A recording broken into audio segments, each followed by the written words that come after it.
people can learn about astrology as well. So we did that. We opened the thing online in March the 11th of 1998, and immediately, within a very short time, it became quite a popular website. And it got so busy doing ordinary horoscopes and things for people that we never did set up the matchmaking website, even though in a number of times over the years I have contacted people like RSVP and the other matchmaking websites to do something about it. Now, as it's turned out, both of us, for one reason or another, have just looked in other directions and haven't done it. Right. But you asked me about software. Well, we specifically decided early on, and I now think this is a mistake, but we specifically decided that we wouldn't do computer-generated stuff because we felt that the essential thing about astrology was the personal interaction between the astrologer and the client. As it turns out, after 13 or 14 years or whatever it is on the internet, I now know that everybody wants stuff quick and cheap and fast and preferably free. So the actual thing of not doing things by computer is now fallen by the wayside. But the computer software which is being produced and run by companies like Astrological and by Astrological is very powerful computer software, and it gives, and if it's written, if the reports are written well, as they are, they give very satisfactory answers to people at a fairly superficial level, but still very satisfactory, because one of the great things about astrology is that the planets move at a very specific and definite point and path and speed. And this can all be tracked on a computer really well. And so if you can produce a nice computer program that is able to use the database to combine the energies of the planets into a readable format, you can do it nicely with the computer program. For example, there is a computer program out there called Kepler, which is not an ad for Kepler because I bought Kepler and I don't like it.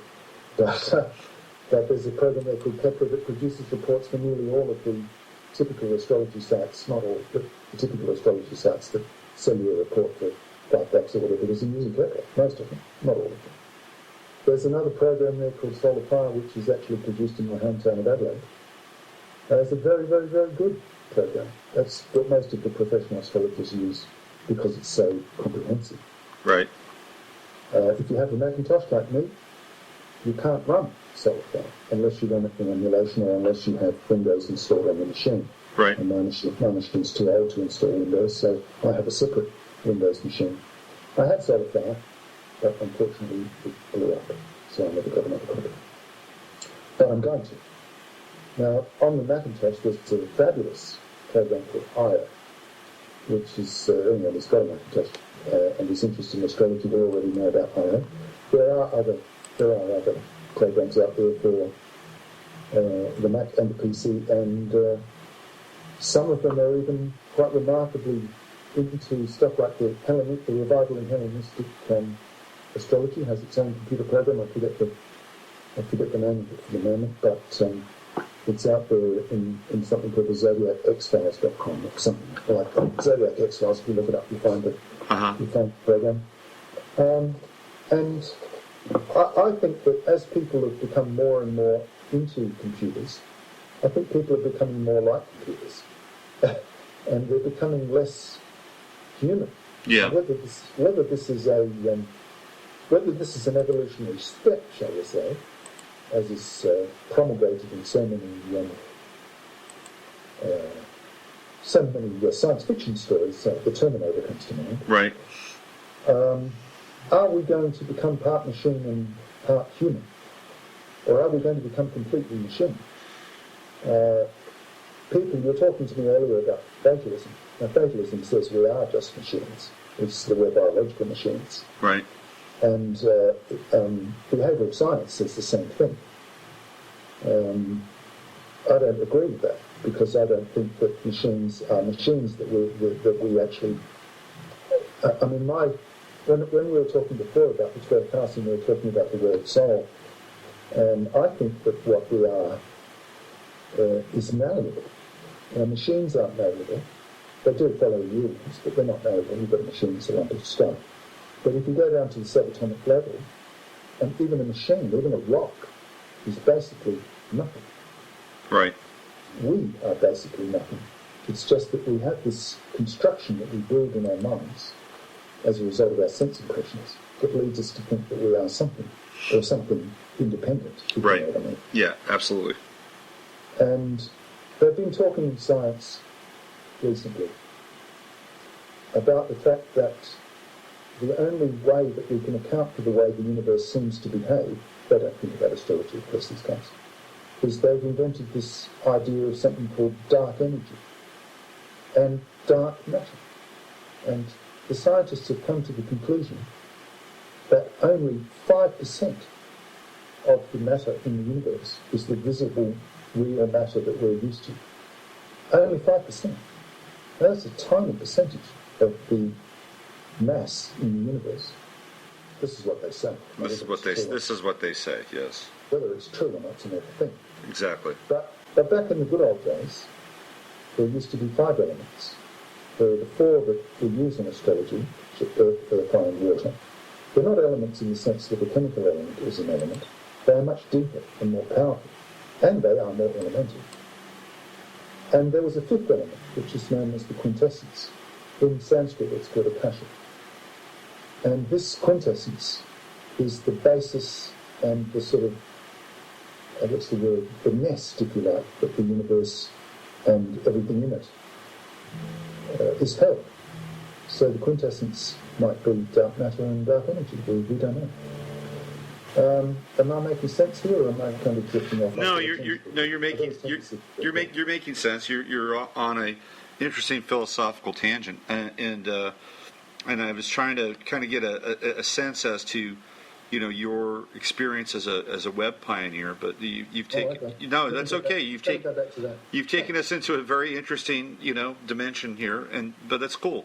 One of the things that I did want to kind of get a handle on for you is, as somebody that does produce content on the web, have you found over the years that your own website has grown, that you've had to employ more people? I mean, what has that been like for you to manage in terms of the load of being somebody who does charts, does consultations, but at the same time is engaged in the everyday running of a website?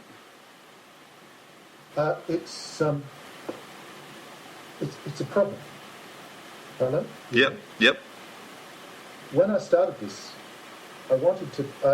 Previously, I had run a business with 1,000 employees and offices in the UK, New Zealand, and Australia. It was too much, and there was a sort of a financial crash in 1989, which caused me to shut that down. And what I decided to do after that was I wanted to do something where I could just not employ anybody. I could do it all myself. I could program the web, I could do the astrology, I could do the advertising, I could do the finances, I could do the lot. And this was the case, although I did start off with 2 partners. This was the case with astrology on the web. I did nearly all of it. And what I found was it became impossible for one person to do it. So I started employing people. Even now I have people working for me. And then it came to the year 2007, 2008, huge crash. I had to put people off. I'm doing it all again myself. So in the last couple of months I've managed to put on another guy who's now writing our monthly horoscopes. Right. But doing it all yourself, it can be done. But you have to be the type of person who does not wish to expand. And as a Jupiter ruled person like you, because you've got Jupiter in the first house, you're keen to expand. You're keen to get it all out there to the public. Yeah. And there's no stopping it. There's just no stopping it. It's the way. So you've got to surf carefully. But the thing about an astrology website, and to become popular, you have to understand not just the astrology, not just the programming, but also a way so that people can find you. Right. Yeah. You know, if you're on the World Wide Web, there's been a bit of discussion on that Facebook discussion page that I met you on about what is the way you can get more popularity for your blog. The only way you can get more popularity for your blog, obviously, is for more people to find it. Right. So how are they going to find it? They're going to find it by, firstly, having good content, which is written in a way that computers can find. Because the World Wide Web has got nothing to do with human beings. It's like Skynet in the Terminator. It's got a mind of its own. Yeah. And it's run by computers. It's algorithmic. These computers look for certain things. Yeah. And if they find them, they say, this is what we want. So Google, which is the world's biggest computer, or computers, says, this is what we want, and this is where we're going to put you. So you'll be number one on this list, or you'll be number 2, or you'll be number 5, or you'll be number 20. If you're number 3 million, no one's ever going to find you unless they've got your business card. Right. Right. It's a fact. Yeah. So the website has to be written in a way that the computers of Google and Yahoo and so on can find you. Yeah. That's a simple technique. It's called SEO, or search engine optimization. Don't bother yourself with that. Just write really good stuff and write it in a way that computers can find it. You know, you're not just writing for people; you're also writing for computers. Yeah, and it's getting the whole personalization of content is getting very tricky now too, because there have been tests that have been run where you could have 2 people in different parts of the country, or even different parts of, like, say, if I'm in San Francisco and somebody is in San Jose, and we're both on the internet at the same time, and we're both on Google at the same time, and we both enter in the same search term at the same time, we're going to get different results. And those results, is that a fact? Oh yeah, absolutely. And those results are predicated on not only, well, they're predicated mostly on your history, where you go, keywords inside of your computer that Google is skimming. I mean, so what they're doing is they're literally personalizing content for you, and not always, I think, with the best intention to personalize content. It's not. I don't think they're looking out for your best interest all the time. Let's put it that way. I agree. So, I'll switch that off. So there's another Let Google do that for me. There's another layer now that takes place, and that gets into the whole Uranus and Aries trip, right? I mean, Aries being the individual, Uranus being technology, the internet, and drilling down and gathering information on the individual, personalizing content for the individual, which leads us back to this whole sort of, synthetic symbiosis, or the what the transhumanists, like to call the convergence. So, and that's really kind of, part of that story as well. But these are wild times, or interesting times. We signed up for them. We're here now. And how's your longboard? You got your longboard all waxed up and ready to go here, Rob? Well, I've been clinging to the bottom of it lately, but I think it's time to climb back on the top. I think it's time. I'm waiting for Jupiter to move into Taurus next week.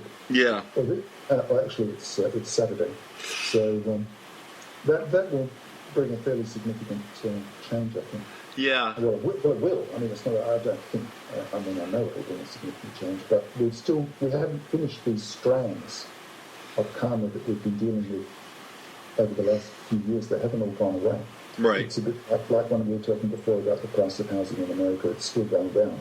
Yeah. So it doesn't go down in some parts, like Beverly Hills. I don't think it goes down. Well, but, yeah. Or Manhattan, but everywhere else it does. See, I think that the eclipse on the 1st is going to, because of where it's situated in the U.S. chart, I think it's going to have a major impact on the housing market in the U.S. I think we're going to get some heavy news around what's going on with housing here, and I get a real wobble, because that eclipse is going to be taking place just a few degrees off of the U.S. sun.